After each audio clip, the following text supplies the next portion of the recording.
हम किसकी बात कर रहे हैं सर? हम कर रहे हैं यम की बात ना, यम या फिर डीएनएफ। यम का फुल फॉर्म क्या है? इसको कहते हैं yellow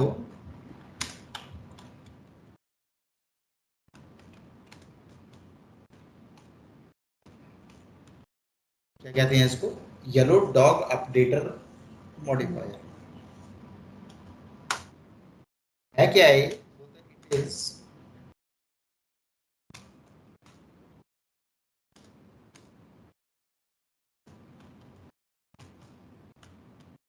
centralised package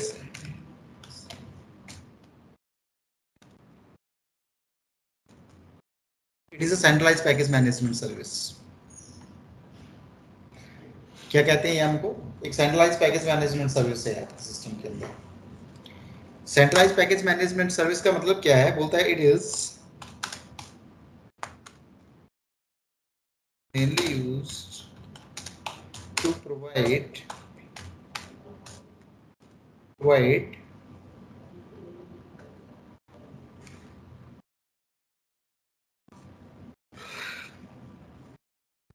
RPM file, also known as PCC,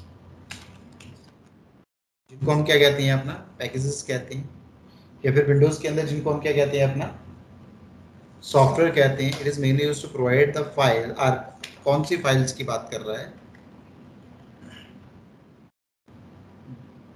RPM files किसको प्रोवाइड करने का काम करता है? RPM फाइल्स, या फिर जिसको हम क्या कहते हैं अपना पैकेजेस कहते हैं। द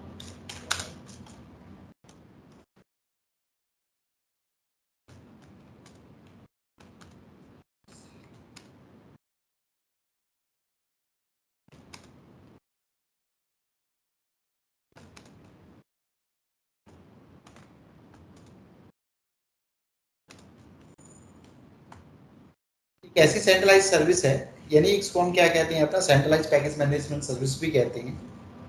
बोलता है it is mainly used to provide the RPM files या फिर पैकेजेस इन द इंटरनेट और लोकल नेटवर्क। बट कौन सा नेटवर्क? जो सिर्फ आपका लिनक्स टू लिनक्स के बीच में बना हो। ये जो लिनक्स के आरपीएम्स होंगे, जो उसकी आरपीएम फाइल्स होंगी, वो तो सिर्फ लिनक्स ही सपोर्ट करेगा। विंडोज के ऊपर तो इसके आरपीएम नहीं चलेंगे, इसके सॉफ्टवेयर वर्क नहीं करेंगे। तो हम किसकी बात करते हैं? Linux to Linux. क्या है आपका ये पेस्ट है? इसको हमने क्या बोला अपना डीएनएफ भी बोला। तो डीएनएफ क्या है आपका? ये डीएनएफ है आपका, स्टैंड फॉर डेंडावाइट यम। It is the updated version of the yum used for the same purpose of managing and installation, updating and removal in the Red Hat based Linux operating system। Same यही काम करता है जो आपका क्या कर रहा है? यम कर रहा है आपका। ठीक है। अगर मैं इसकी नीड की बात करूं तो यहाँ पे समझना कि मान के चलिए मेरा एक सर्वर है,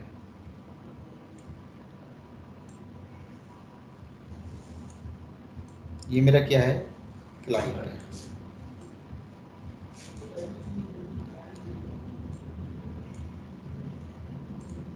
ये पूरा एक कैसा आर्किटेक्चर बना हुआ है?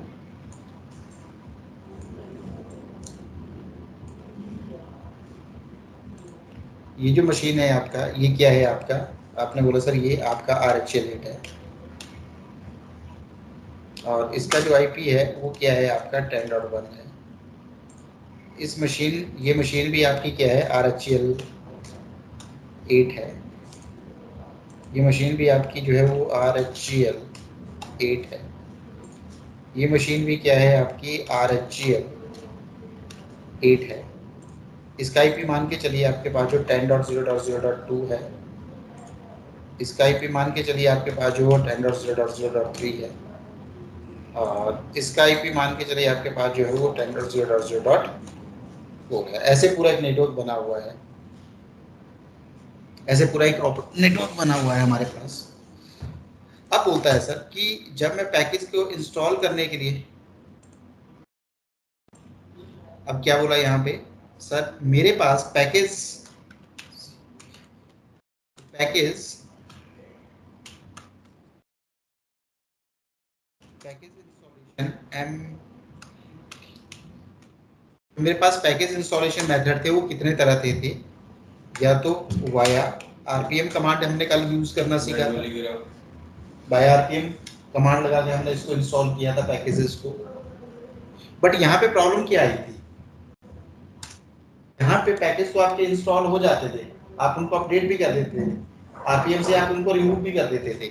बट यहाँ पे मोस्टली जो इश्यूज आता था, मोस्टली जो क्या आते हैं इश्यूज आते हैं, वो किस तरह के इशू फेस करने को मिला कि सर ये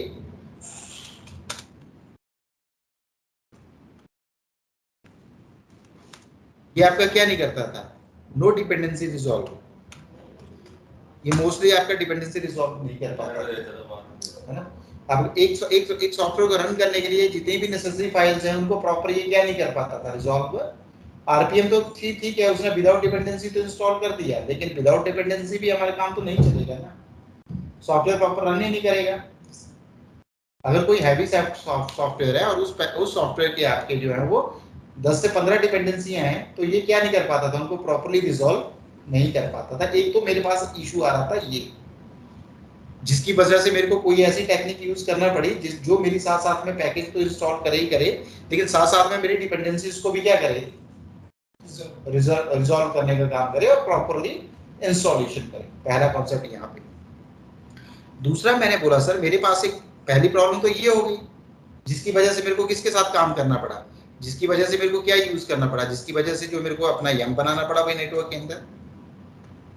दूसरी प्रॉब्लम क्यों यम की नीड पड़ी, सर मेरे पास ये मैंने मान के चलिए एक मशीन है मेरे पास, मैं मान के चलिए मैं एज अ एडमिन काम कर रहा हूँ अपने इंफ्रास्ट्रक्चर के अंदर, और यहाँ पे ये जो है आपका, ये मान के चलिए आपका 100 डेवलपर बैठा हुआ है यहाँ पे, 100 डेवलपर्स बैठा हुआ है, और 100 डेवलपर्स को हमने क्या किया है,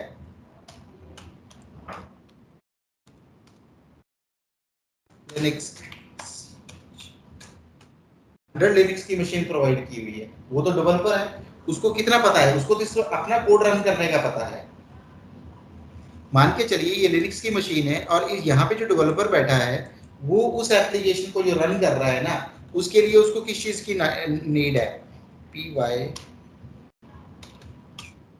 पाइथन चाहिए उसको सर क्या चाहिए, पर्ल भी चाहिए, उसको कोई मिडल वेयर सर्वर टॉमकैट भी चाहिए, ये सारे पैकेजेस की नीड है। लेकिन उसको नहीं पता सर माउंट सीडी कैसे माउंट करनी है, आरपीएम कमांड से क्या यूज होगा, डिपेंडेंसी कैसे रिजॉल्व होगी। अगर वो इतना सब जानता तो एडमिन का काम क्यों ना कर लेता, वो तो डेवलपर है ना, उसको तो अपने कोड का पता है सिर्फ। अब सर यहाँ पे 100 क्लाइंट बैठा है, चलो एक क्लाइंट मशीन की बात है, तो एडमिन ने क्या किया, उस मशीन के ऊपर जाके मैनुअली पैकेज इंस्टॉल करके उसको दे दिए कैसे ना कैसे, डिपेंडेंसी भी मान के चलिए कैसे ना कैसे सर्च करके दे दी।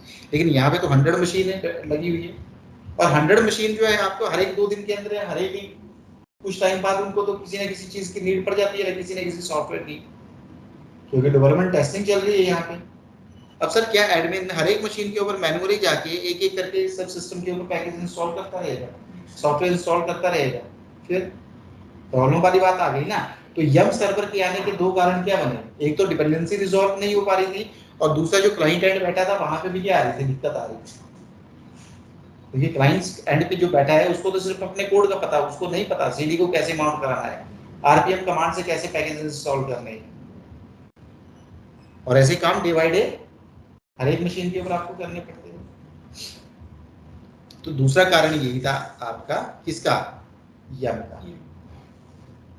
तो सर अब मेरे को इस चीज के लिए क्या, किस चीज की नीड पड़ी, मेरे को इस इंफ्रास्ट्रक्चर के अंदर किस चीज की नीड पड़ी, इनको लिखा ना मैंने, क्या करता है सेंट्रलाइज पैकेज मैनेजमेंट।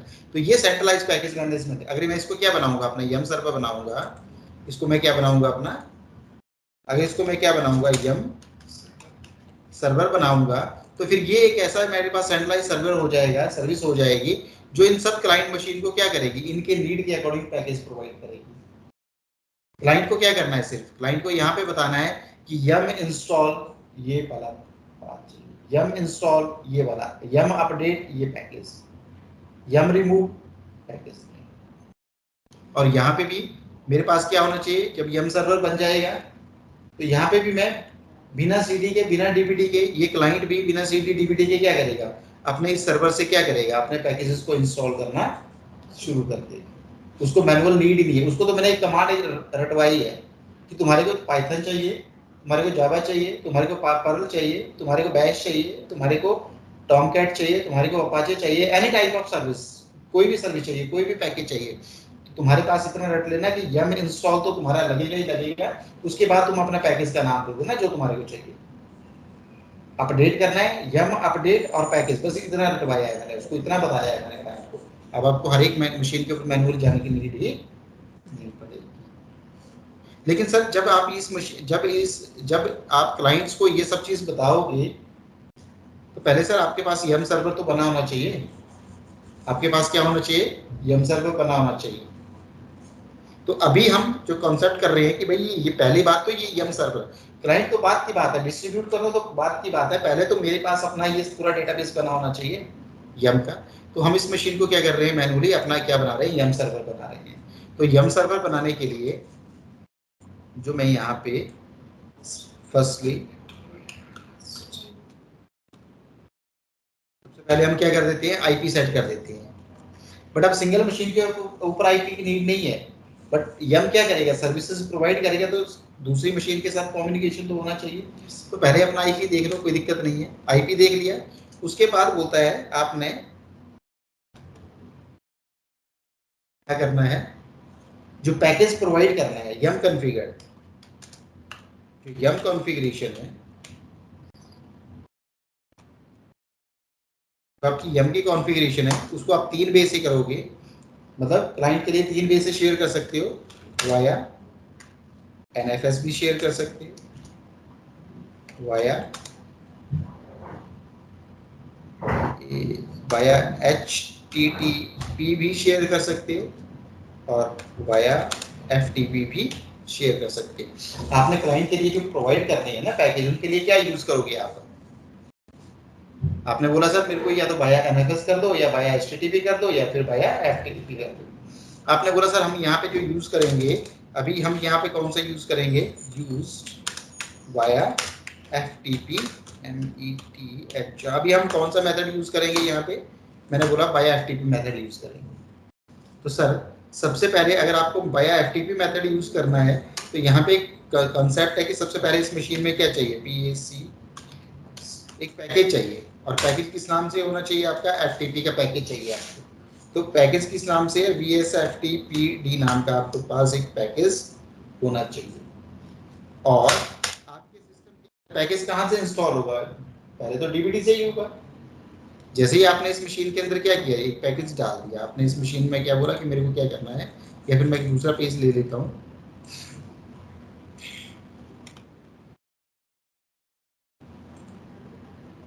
आपने बोला सर मेरे को यहाँ पे क्या चाहिए,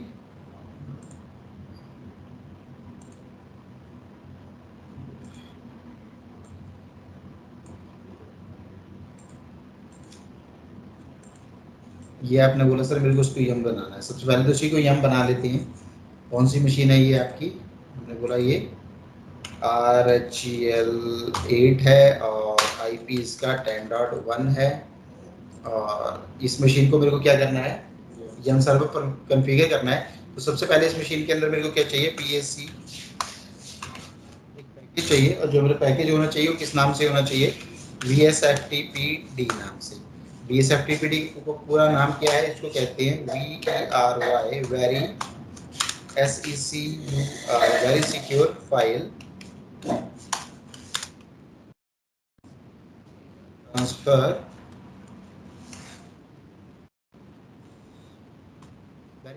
ट्रांसफर प्रोटोकॉल कहते हैं इसको। ठीक है जी, ये पैकेज आपकी मशीन के अंदर क्या होना चाहिए, इंस्टॉल होना चाहिए। ये कहाँ से करोगे आप इंस्टॉल, थ्रू डीवीडी,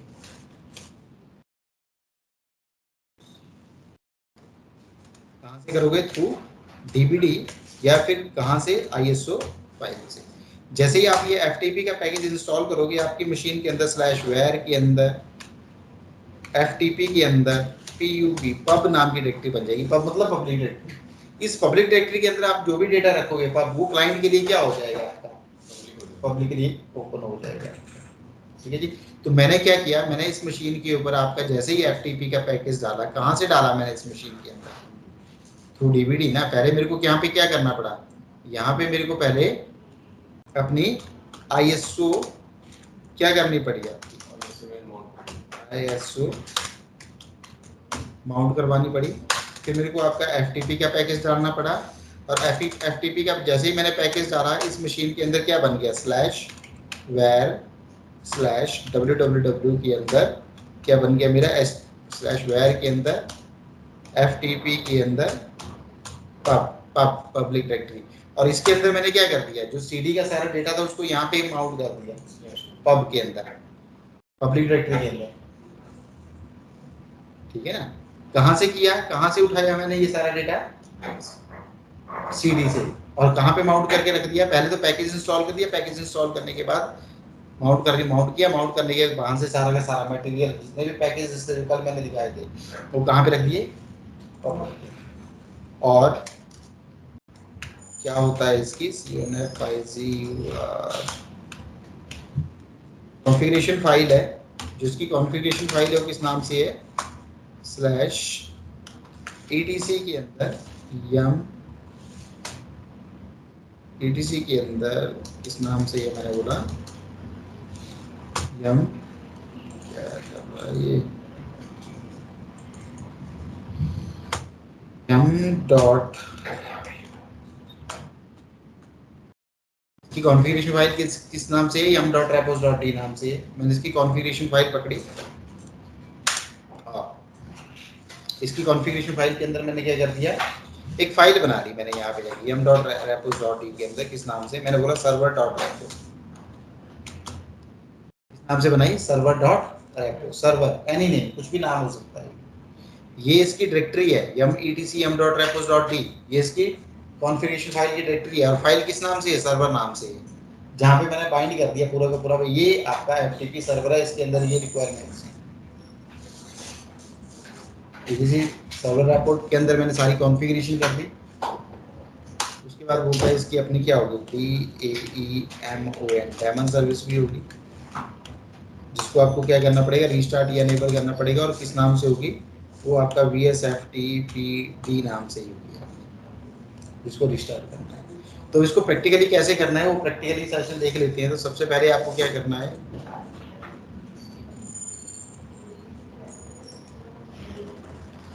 कैसे ही हम बनाना है,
ठीक है जी। ऐसी आपकी मशीन क्या होगी, बिल्कुल ब्लैंक होगी आपकी, कोई कुछ नहीं है इसके अंदर, बिल्कुल खाली है।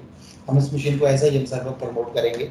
सबसे पहले मैंने इस मशीन का क्या देख लिया, IP एड्रेस देख लिया, क्या है आपका 10.2 है। ठीक है जी। आप उसको क्या बनाना है, यम बनाना है। कैसे बनाएंगे इस मशीन को यम, तो इस मशीन को यम बनाना है तो सबसे पहले मैंने क्या किया, अपने सिस्टम के अंदर क्या चेक किया, CD या DVD जहाँ से मैं पैकेज इंस्टॉल करूँगा, क्या बोल रहा है यहाँ पे SR0 नहीं बता रहा। अब आपको क्या करना है सर, कहाँ से, यस, यहाँ पे चला गया, सेटिंग के ऊपर गया, और सेटिंग के ऊपर जाके आपने क्या करना है, यहाँ पे कहाँ पे CD ना, ये ब्राउज किया, ब्राउज करने के बाद ये आपका ये और ओके। ठीक है जी। इसको क्या कर देते हैं, यहाँ से कनेक्ट कर दिया, माउंट करके देखो, नहीं है, हाँ जी आ गया। आपने एक काम किया, सबसे पहले माउंट स्लैश डेव CD रोम मीडिया कर दिया, CD स्लैश मीडिया, मीडिया के अंदर चलेगी CD कैपिटल, इसके अंदर क्या मिलता है आपको, ऐप स्ट्रीम मिलता है जाके ना, CD कैपिटल ऐप स्ट्रीम, और यहाँ पे RPM-IVH किस नाम से पैकेज, RPM-IVH, अच्छा किसके अंदर है, LL करो यहाँ पे, पैकेजेस नाम की डिरेक्टरी है, CD कैपिटल P के साथ पैकेजेस में जाना पड़ेगा। अब यहाँ पे RPM-IVH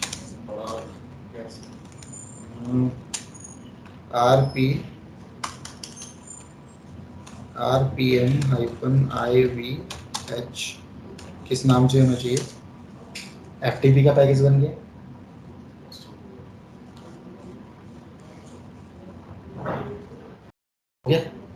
जब हो गया तो CD करके एक स्टेप पीछे और CD space dot dot F stream में आ गए, CD स्पेस डॉट डॉट एक स्टेप पीछे आओ, मीडिया में आओ, यहाँ पे CP-IVR इनवर्स पूरा कॉपी कर लो, किसको, स्टार यानी मीडिया के अंदर जो भी है, तो मीडिया के अंदर क्या है, CD माउंट की है हमने, उस पूरी की पूरी CD के अंदर जो भी इनवर्सली सब चीजें आ रही हैं उसको माउंट कर लो, और कहाँ पे डाल दो, वैर के अंदर, FTP के अंदर पब, और पब कब बनेगी, जब आपका BSFTP इंस्टॉल्ड होगा, ये FTP की कॉन्फ़िगरेशन फाइल है।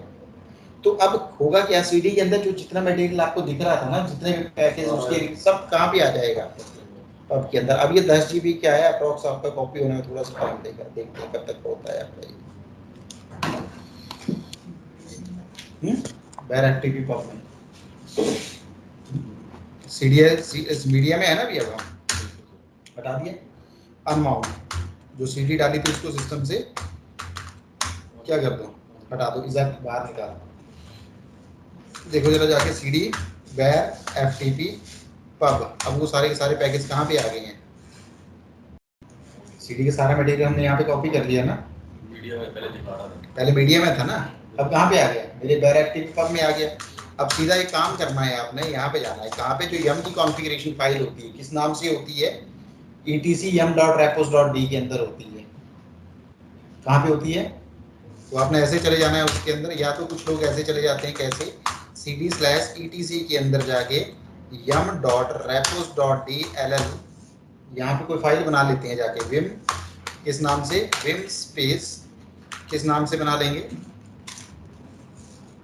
किस नाम से फाइल बना लेंगे, यहाँ पे हमने बोला server dot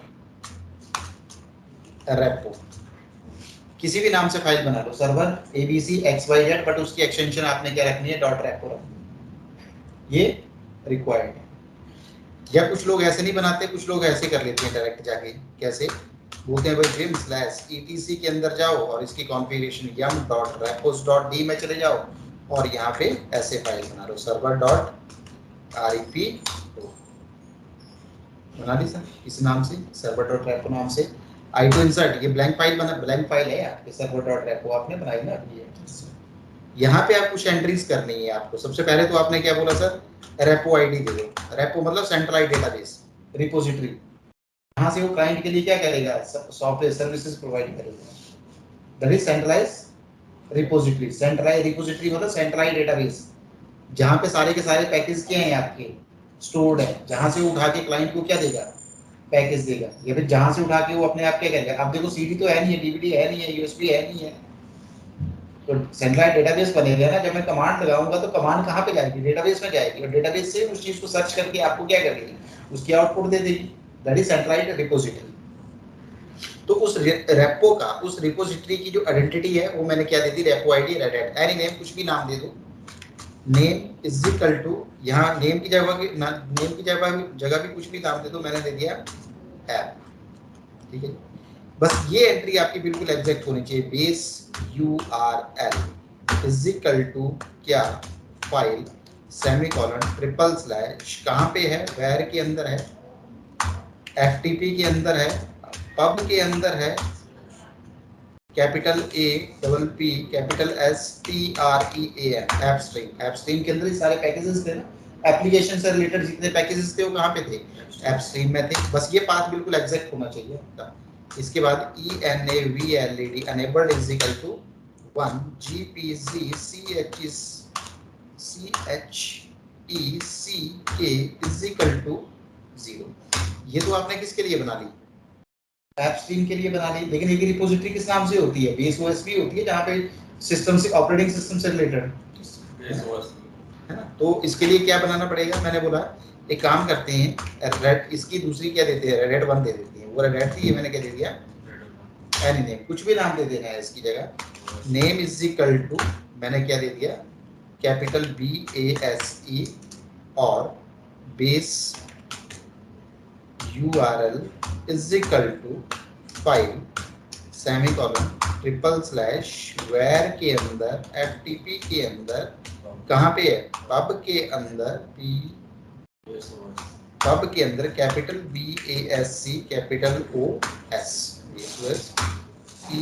ENAVLED enabled is equal to 1, sorry capital हो गया, I to insert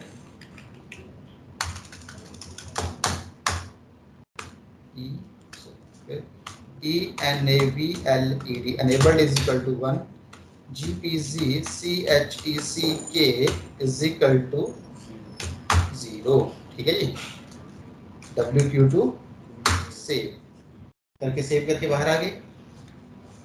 एक कमांड यूज करनी है क्या, सिस्टम CTL रीस्टार्ट VSFTPD कर ली। इसको क्या कर लो, रीस्टार्ट करने के बाद इस सर्विस को क्या कर लो, एक बार अनेबल भी कर लो। हो गई, ठीक है हो गई। अब एक काम करना है, YUMCLEAN यम क्लीन आउट। ये कमांड क्या करेगी, ये कमांड जब आपने इस फाइल के अंदर जाके ये सारी क्या की है, आपने एंट्रीज की ना, उनको रिफ्रेश कर देगी, क्लीन करने का काम करेगी, रिफ्रेश करने का काम करेगी, अपडेट कर देगी एक तरह से, उस फाइल को अपडेट करेगी प्रॉपर तरीके से। और यम रेपो लिस्ट ऑल में जाके देख लो, देखना जरा क्या बताएगी आपका ये कमांड कि भी आपके सिस्टम के अंदर रेपो आईडी किस नाम से बनी है, रेड और रेड 1 जो दो बनाई थी उस फाइल में। रेपो का नेम क्या है, ऐप और बेस नेम दिया था ना हमने उसको, और दोनों की दोनों सेंट्रलाइज रिपोजिटरी क्या है आपकी, रेपो रिपोजिटरी अनेबल्ड है। अगर आपकी अनेबल्ड है ना तो आपको यम किसी चीज की नीड है, ना तो आपको CD DVD USB की नीड है। आपको सिंपल सा आपको क्या करना है, यहाँ पे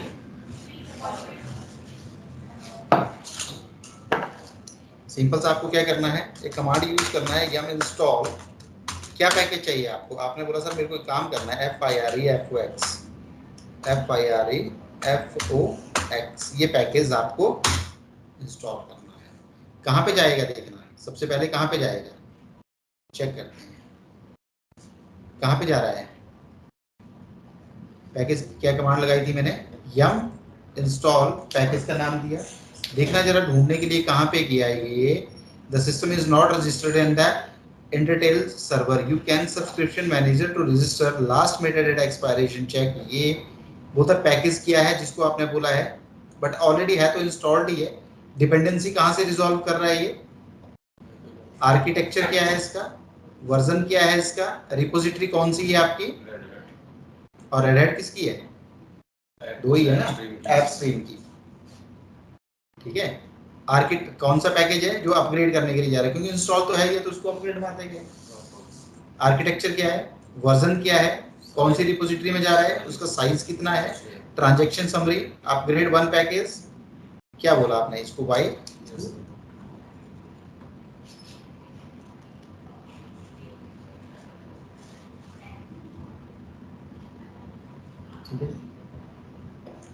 आपको ना तो डीवीडी की, ना तो सीडी की, ना तो आरपीएम कमांड की, किसी चीज की ऑटोमेटिकली उसकी डिपेंडेंसी भी देखो रिजॉल्व की इसने, ऊपर लिखा है ना डिपेंडेंसी, अभी और देखना है।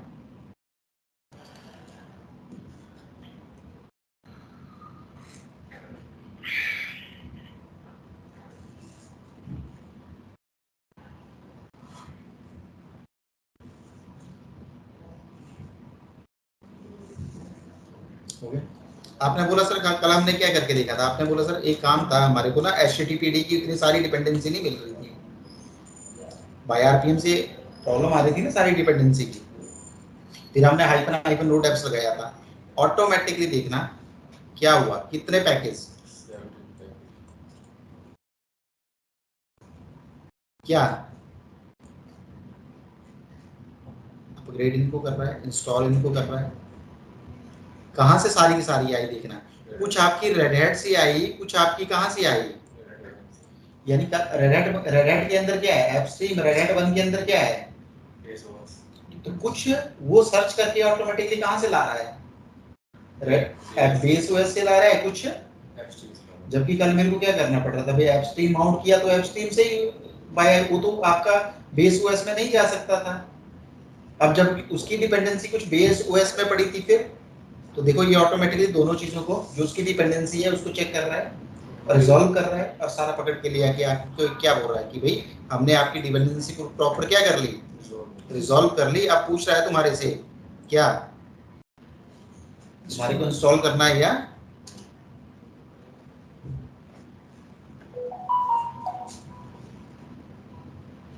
जितने भी उसकी डिपेंडेंसी है विद अपने आप क्या कर रहा है उस चीज को, तो इसको कहते हैं यम सर्वर। अब यम की जगह तुम डीएनएफ लिखते ना तो भी चलता, DNF install, DNF update, DNF remove, यहाँ पे ये क्या लिख दो, DNF space DNF INSTALL STARS। अब किस चीज का ये मैं बता दूंगा, ये भी एक पैकेज है सिस्टम में इंस्टॉल किया जाता है। देखो डीएनएफ से भी वही कमांड चल रही है आपका, है ना, तो उसने बोला वो डीएनएफ भी वही काम कर रहा है जो आपका क्या कर रहा है, यम करता था ट्रेडिशनली, सारी डिपेंडेंसी रिजॉल्व करके इंस्टॉल करने का। अच्छा कुछ लोग ऐसे भी करते हैं भाई, यहाँ पे पहले ही बाई लगा देते हैं, अब दूसरी बार वो क्या नहीं पूछेगा आपसे, या भैया बोलेगा ऑलरेडी इंस्टॉल्ड है देखो।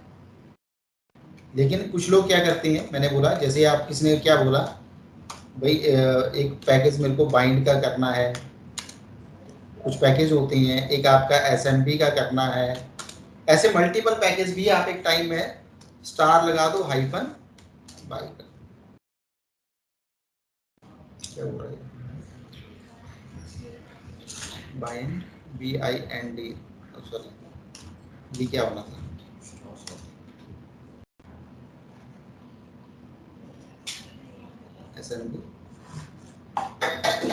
एसएमबी नहीं आ रहा है, तो इसका पैकेट SAMBA सांबा होगा, सॉरी हाइफन बाई मैंने लगाया, स्पेस हाइफन, अपने आप देखो। अब पूछा उसने यस नो, सीधे पैकेज ढूंढ के, कितनी डिपेंडेंसी है देखो 93, इतनी सारी अपने आप सर्च करके कर रहा है। कहाँ से ला रहा है, कुछ बेस ओएस से ला रहा होगा, कुछ आपका एपस्ट्रीम से, दैट इज या, अब समझ लो। अब ये तो मैंने एक सर्वर खाली बना दिया, अब मेरे को क्या करना है, क्लाइंट भी कॉन्फ़िगर करना है, क्लाइंट के ऊपर थोड़ी भी इतना काम करना पड़ेगा। अब क्लाइंट के ऊपर क्या काम करना पड़ेगा ये मैं कल की क्लास में देखूंगा, आज इतना बना के देखूंगा, समझ